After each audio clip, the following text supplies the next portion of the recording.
But there had been a change where the gift of the Holy Spirit and eternal life had kind of fallen off as part of this, the 5 steps of salvation, the 5-finger exercise. But every program ended with that, both when it was a radio program and then also as it became a television program. By the 1960s, however, the focus of the Herald of Truth message became something different, in that it became more like a lot of the mainstream evangelical Protestant messages that were found in radio and television and books. And so the focus of this was more of what we might call a therapeutic gospel, where it was more about the practicality of Christianity and less about the distinctives of the churches of Christ. Now, some of that was due to the new evangelists that were brought in the 1960s to participate in these television programs. One of those was a man named Basil Barrett Baxter. He becomes very famous because of participating on these Herald of Truth television programs. Baxter had been born in Oklahoma, got his bachelor's degree from Abilene Christian, and then got a master's and a PhD from USC in speech. He would go on to teach speech at Pepperdine University, a university that started in the post-World War II period in California from the Churches of Christ.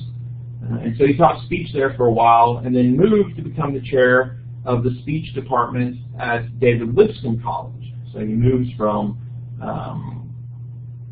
California. I don't know if it was in Malibu at that time, but eventually Pepperdine's at Malibu. Very beautiful campus. So, yeah, it's phenomenal view out there.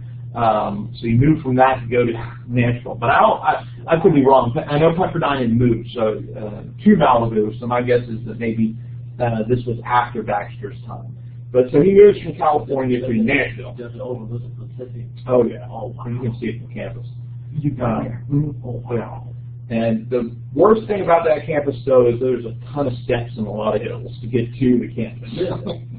We park down here, and you have to take all these steps up to the campus. But you can see the Pacific Ocean. Wow. Deep blue. Oh, man.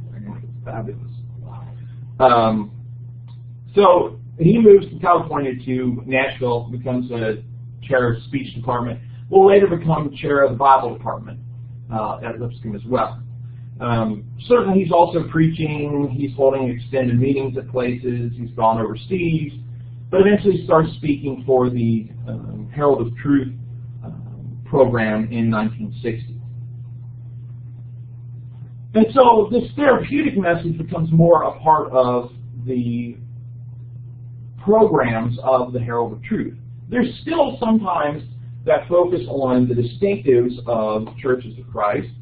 Baxter, for example, will write a little pamphlet called Neither Catholic, Protestant, nor Jew.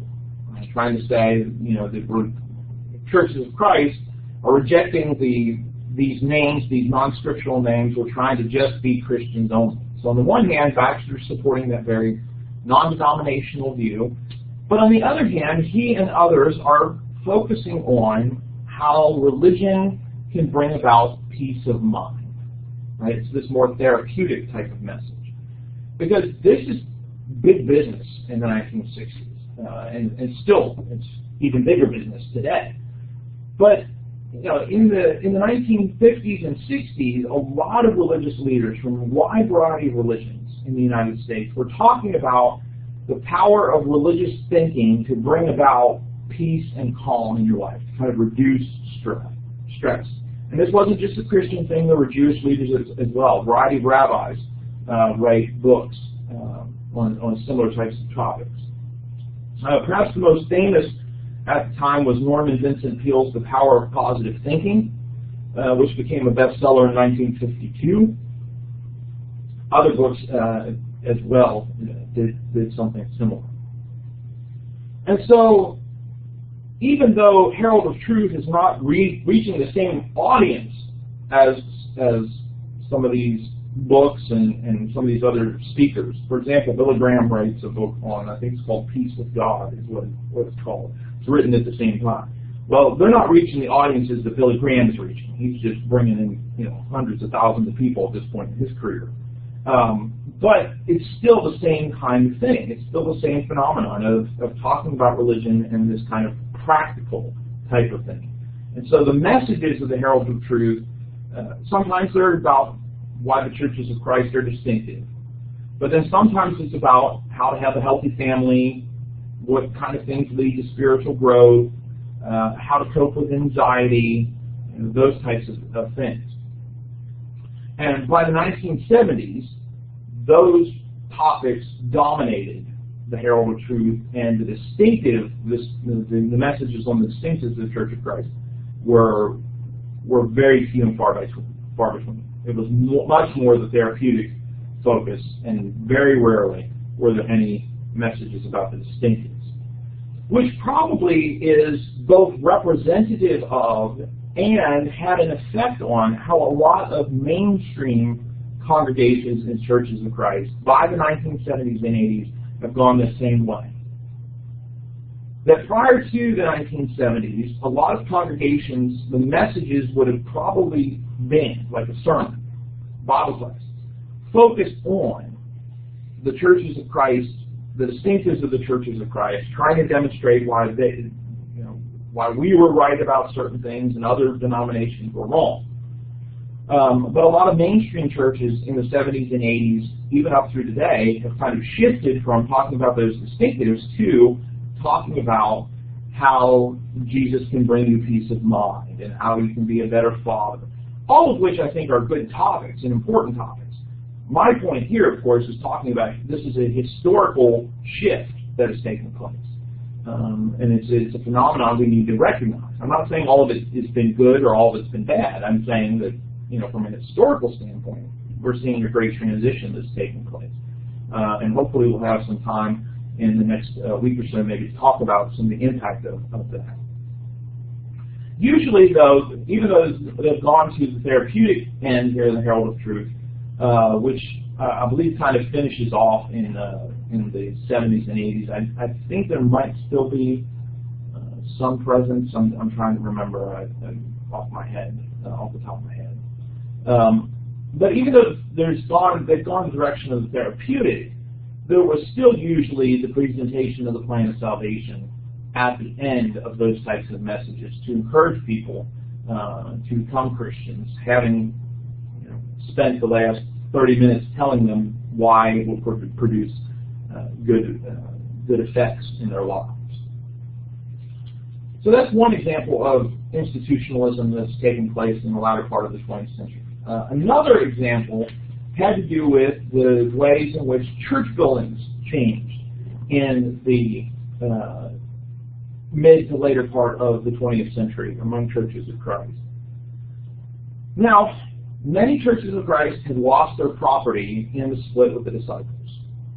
So they had to go out and build new buildings, find new places to meet. And given that a lot of the members of churches of Christ tended to be on the lower income end, again, not everybody, but generally, as a group, tend to be on the lower income end, the types of properties that they were able to afford were a lot less elegant or prominent as what the disciples were able to do. And so they would worship in storefronts, they would sometimes worship in tents, they would find these run-down buildings. And a lot, in the late 19th century into the early 20th century, a lot of the church building, or places, sometimes they weren't church buildings, some of the places where churches of Christ met would often be in the poorer neighborhoods of a particular city. Well, from the 1920s to the 1950s, this began to change. And so you see these more elaborate, more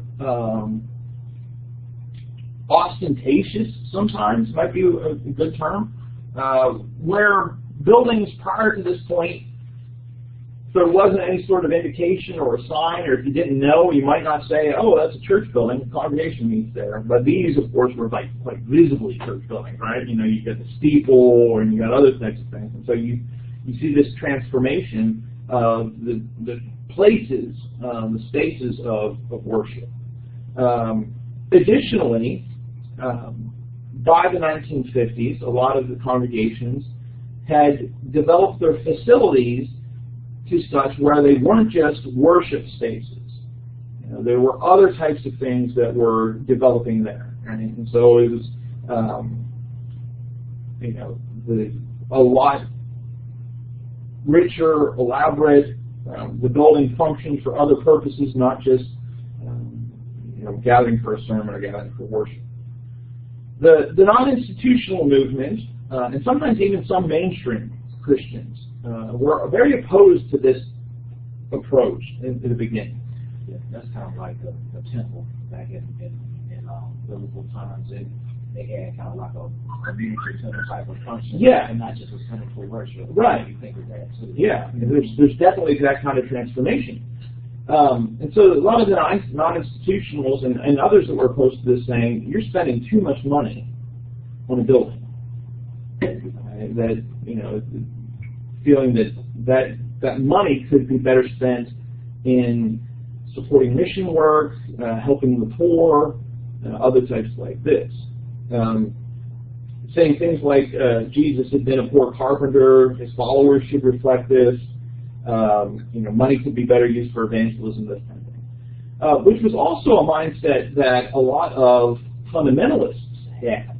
You know, in the 1920s and 30s, you look at some of the churches that fundamentalists were meeting in, it's the same kind of buildings. You know, there's not much effort put into the building. Because the focus should be, well, for the fundamentalists, it's Jesus is getting ready to return, so let's spend the money evangelizing instead of on the building. Where today, of course, you know, churches coming out of the fundamentalist wing, more evangelical churches today, sometimes some of those buildings are, you know, very expansive, very elaborate, rich, you know, all sorts of money has been put into the building, and the building serves a variety of functions. Well, the Churches of Christ in the post-World War II period, like a lot of other Christian groups, really expanded in growth. And so as these congregations get larger, a larger building was needed. And some felt that even better accommodations were needed as well. And so there were some people that encouraged modern-looking buildings. Instead of being in the poor neighborhoods, go to a prominent place in the city, you know, so that the focus, you know, you could better serve the community, both the inside community and the outside community. And so you have the encouragement to build these new buildings, include things like a cry room, right? So where mothers could take their children, you know, to not disturb the worship.